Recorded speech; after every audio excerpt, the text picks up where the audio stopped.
Good afternoon, everybody. We'll just give attendees a moment to filter in here as we let the list of attendees populate.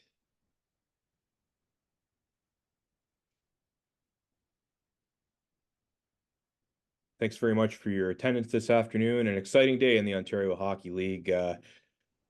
The beginning of a new season, and boy, Bryan Crawford, our new OHL commissioner, live from the Dow Event Center. It seems like just yesterday the Saginaw Spirit were hoisting the Memorial Cup in that building. We're ready to drop the puck on a new season tonight. Commissioner Crawford, maybe I'll just start with a simple one for you. The last couple of months for you, professionally and personally, have to have been a bit of a whirlwind, I imagine. Thanks, Josh, and thanks everybody for joining us today. What an exciting day! I can tell you, I've been here in Saginaw for the last 2 days, and the community is just absolutely buzzing and still on such a high from last year's Memorial Cup. Going around the community, seeing Spirit gear all over the community in restaurants and other places of business that I've visited, and it's just a fantastic place to start off. For me, this is the first visit of what will be a visit to every community in the OHL coming up over about the next 12 weeks or so into December to really have a chance to see our league from the inside out.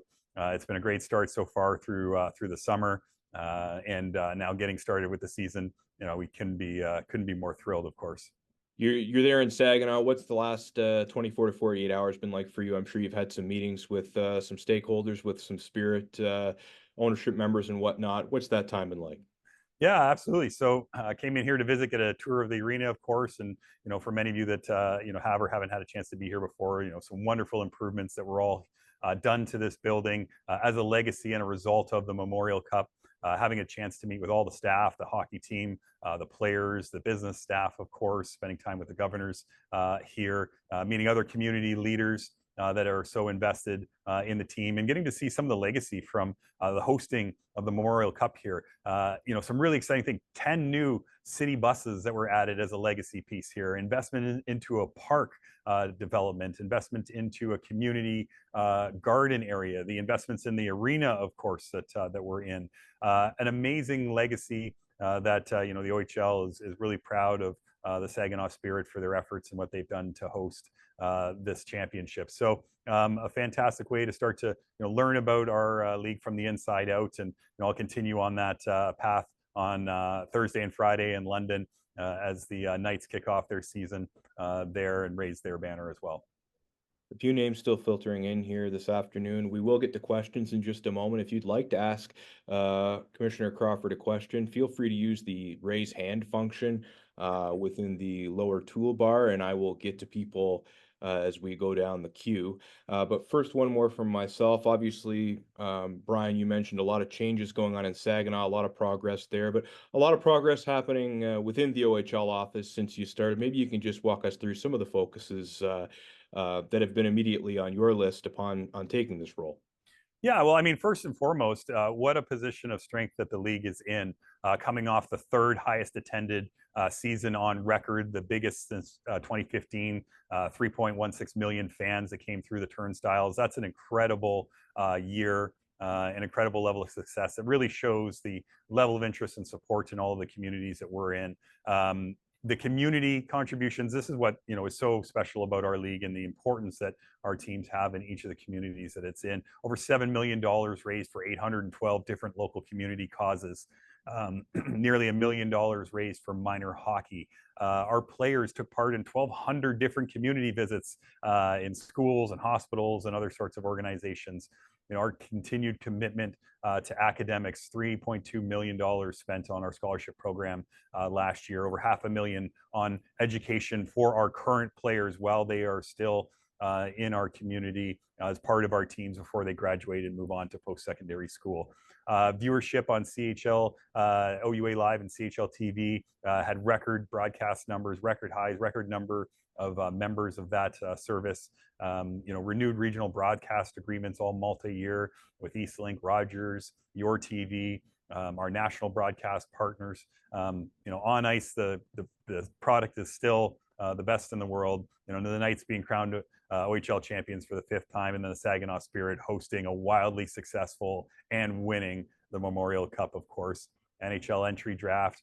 39 players drafted, leading all leagues in the NHL entry draft. In 230 plus alumni that are competing in youth sport across our country. From a new perspective, a new initiatives perspective, coming out of our annual general meetings in the summer, focus on continuing to invest in the player experience in a multiple amount of ways. First and foremost, the introduction of a new Department of Player Safety and a Director of Player Safety. That position we're in the process of hiring currently and going through the interview stages. That job will be responsible for a litany of things related to player safety. Of course, discipline is part of that, but rules, going through it and administering our concussion policies and drug policies, administering, working with equipment providers and others to ensure that we're providing the best possible playing experience and the best level of player safety that we can possibly provide. A commitment to building out our committee structures and building out the investment in integration and communication and collaboration from across our league with all of our partners and stakeholders. A big focus on the player experience and elevating the player experience across the league, and a variety of other areas that we're committed to focusing on as we look to build the business of the league so we can continue to invest in the growth of hockey, in the growth of our communities across the league.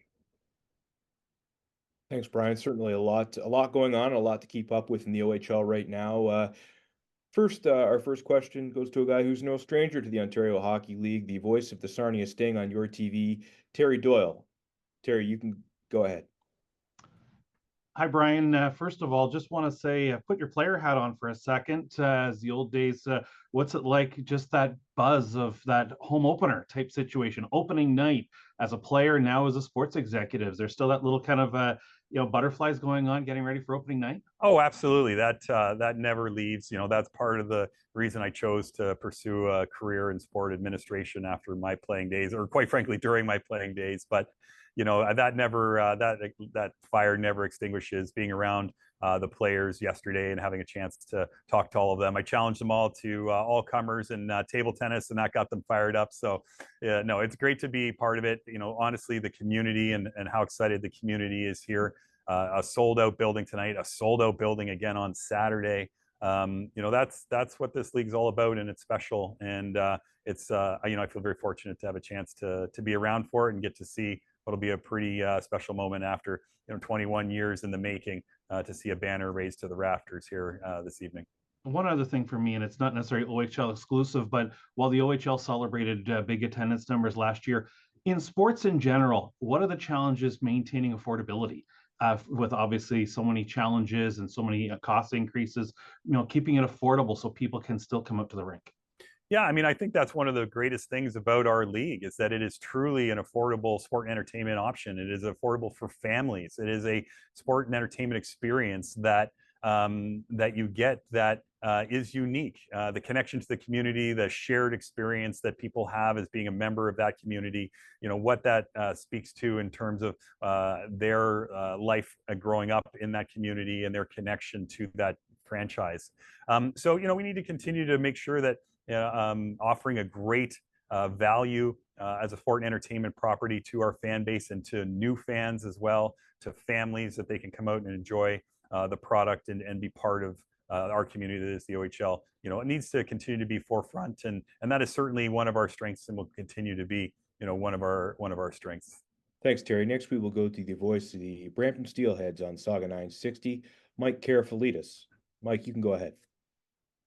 Hey, Brian, how you doing? First of all, welcome to the Mike. league, and hello. And I just wanted to say, first of all, you went to a great institution, Queen's University. I had my sister graduated from there, and my niece graduated from there. So as soon as I saw that, I was like, wow, amazing. So congratulations to that.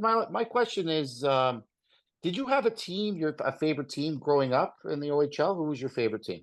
No, so the unique thing is that I grew up in Hamilton. I'm a Hamiltonian. I still live in the Hamilton community to this day. And throughout most of my life, the OHL wasn't part of the Hamilton community. The Bulldogs were much later. I'm in adulthood now, kind of when they arrived. The AHL had not very much been part of the scene there.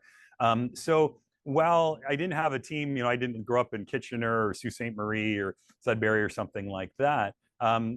growing up as a young hockey player, the OHL is certainly a goal, and you know about all these teams and have been to games in other communities, of course, but didn't have a true team in the city of Hamilton. The Tiger Cats are kind of the best representation of Hamiltonians. So I think it's actually been a really unique opportunity because twofold.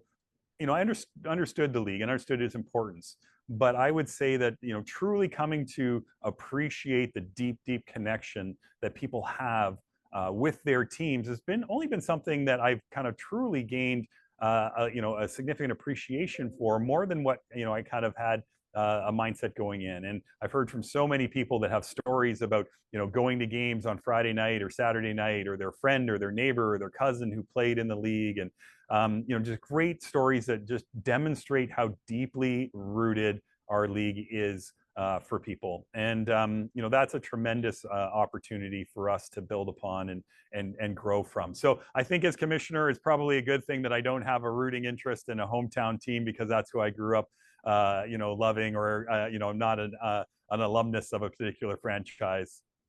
Mike, do you have anything further there? Oh, I'm good. I'm just thank you very much. Just wanted to catch up with you, and all the best this year. Hopefully we'll see you in Brampton. Looking forward to meeting you. Thank you. Yes, I will for sure. Absolutely, Mike. Thank you. And go Gales. Thanks, Mike. Next, we will go to the color voice of the London Knights on Rogers TV, Rick Doyle. Rick, you can go ahead. First off, welcome to the league. And then secondly, is there any plans to change the video review by the OHL and the officiating group? Yeah, so certainly along with any of our rules and regulations and policies and playing rules, we have to have a robust committee structure that oversees any sorts of considerations as it comes to rule changes and future rule changes. Finding ways that we number one can improve our product, number one improve our game, improve player safety, make it a better fan experience, improve competitive balance, stay current with the changing environment of hockey, and ensure that we're consistent, and that we're also a leader in the space as well. So specifically, the video review is a topic about how that process can be made better, stronger, the technology that can be implemented to ensure that it is consistent and faster, and all those sorts of pieces is something that is certainly part of ongoing discussions and conversations. And we'll continue to ensure that all of the right people that are invested in our game are providing the input to make sure that the right decisions are made.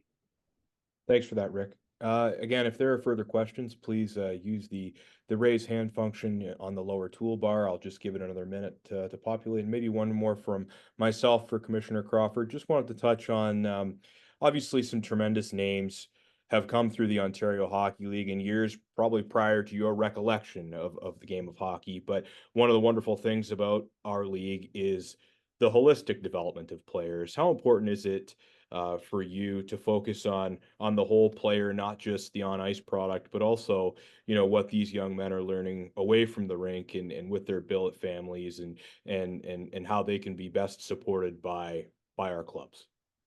Well, it's number one. I mean, while we're selling a sport and entertainment property, of course, and that's our product, our mission, our job is the development of people and the development of young people. And that needs to be forefront in everything that we do. The hockey side is the byproduct of developing great people, developing NHL players and players for our national teams and other leagues. That is a byproduct of making sure that we are focused on developing great people. And that is what our league is full of, that people that go on to do many fantastic things in their communities, beyond just those that are going on to the NHL and becoming stars in the NHL. So that continually needs to be a focus, and that to me is what was especially exciting about our league and about the opportunity, is that we have a chance to impact young people, we have a chance to impact communities, and we have a chance to run a really great, exciting business that people are really connected to. So we'll continue to focus on our Players First programming and all of the things that we currently do, and expanding upon those to make sure that we're developing and supporting young people in the pursuit of their both hockey, academic, and personal life goals. Excellent. Well, where did the time go? We're back in Saginaw for opening night after it seems like we were just there a couple months ago. In fact, we were, as the Saginaw Spirit celebrated what was the biggest moment in the history of their franchise. Excited to fire it all up again tonight. No further questions at this time, so I thank you all for your attendance this afternoon, and thank you, Brian, for your time. And I wish you all the best tonight. An exciting time. Enjoy it. Thanks, everyone. Thank you. We'll talk to you all again soon, and see you at the rink.